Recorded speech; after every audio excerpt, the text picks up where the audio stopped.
ভোটে জিততেই হবে।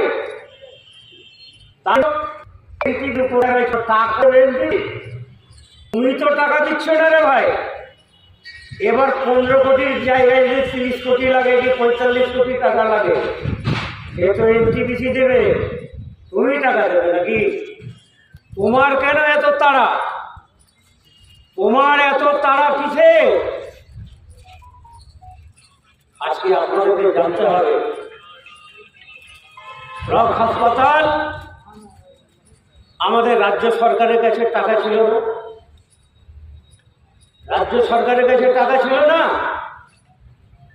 1.5 কোটি 2 কোটি টাকা আমাদের সরকার, বর্তমান সরকার, আগের জামানার সরকার বাদ দিয়ে এখন বর্তমান সরকার এত বঞ্চনার মধ্যেও, কেন্দ্রের এত বঞ্চনার মধ্যেও কোনো কাজ আটকে থাকে না।